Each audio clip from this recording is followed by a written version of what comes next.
गदसुस्वरः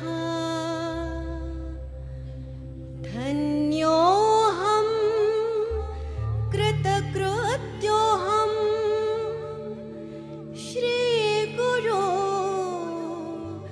त्वत्प्रसादतः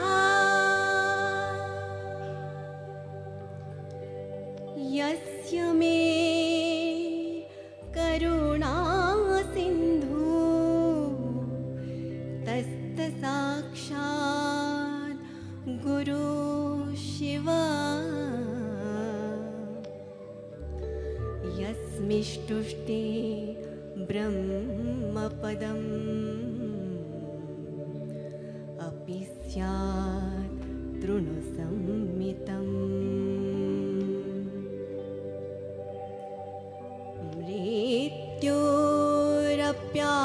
मृत्योरप्यात्माता याति यस्मात्तस्तात् गुरुर्ननो ममाकाण्डा देव गुरु सौद्या तुष्टो महेश्वरः।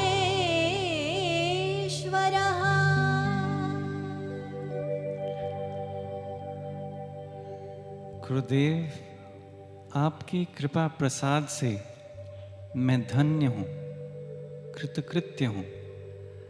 साक्षात शिव स्वरूप करुणा सागर गुरुदेव मुझ पर प्रसन्न हो गए, जिनकी कृपा प्राप्त होने पर ब्रह्म पद भी तुच्छ लगता है और मृत्यु भी अपना आत्मा ही हो जाता है। आज वे मेरे शिव स्वरूप गुरुदेव अकारण ही मुझ पर प्रसन्न हैं। Blessed am I through your grace. My Guru, who is an ocean of compassion, is indeed pleased with me. On receiving the Guru's grace, even the position of the Creator appears insignificant, and even death merges into oneself like a dear friend. Today, my Guru, verily the Divine Himself, is pleased with me for reasons unknown. Dattatreya महाराज ने अपने शिष्य परशुराम को देवी त्रिपुरा की उपासना करने का साधन बताया। परशुराम ने 12 वर्ष देवी की उपासना की। एक दिन उनके मन में एक संशय उठा।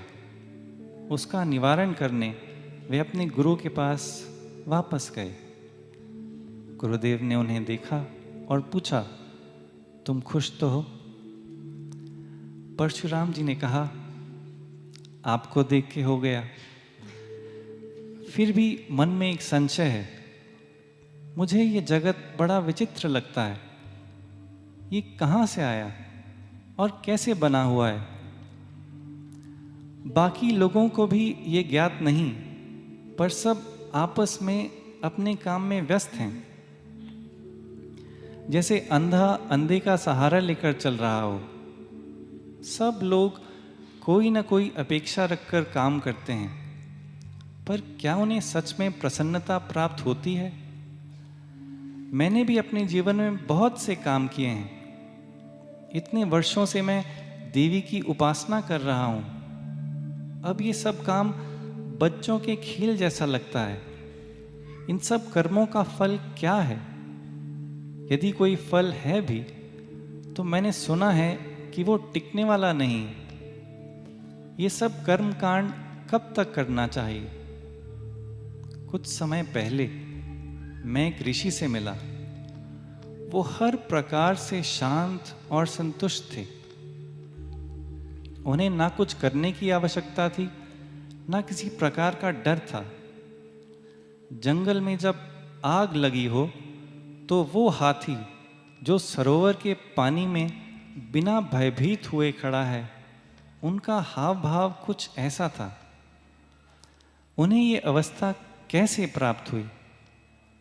मैंने जब उनसे पूछा तो उन्होंने उत्तर दिया जो मुझे समझ में नहीं आया।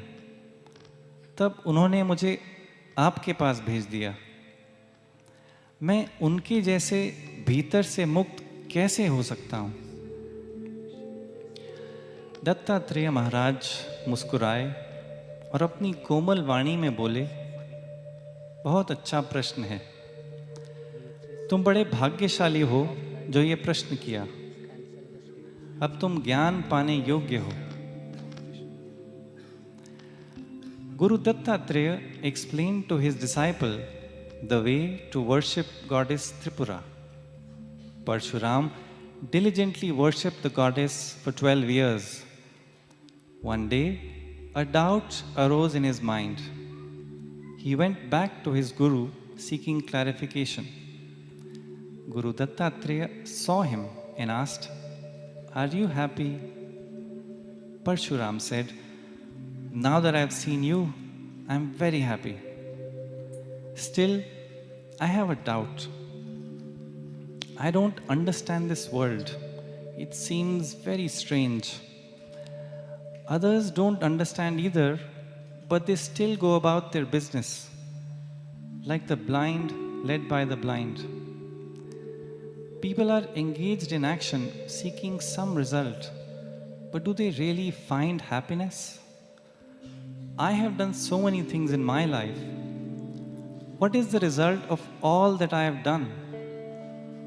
I have been worshipping Goddess Tripura with rituals for so many years. All these rituals seem like child's play. What is the result that I should expect? Even if there is a result, I've heard that it is not everlasting. How long should I continue?" Some time back, I met another saint who seemed to be calm and content in every way. He had no obligations to take care of and nothing to fear. He had the majesty of an elephant standing in water when the whole forest is on fire. How did he attain that state? When I asked him, he told me something, but I did not understand. Then he sent me to you. How can I become free like him? Guru Dattatreya smiled and said gently, "Very good question. Give yourself a pat on the back. You are now ready for knowledge."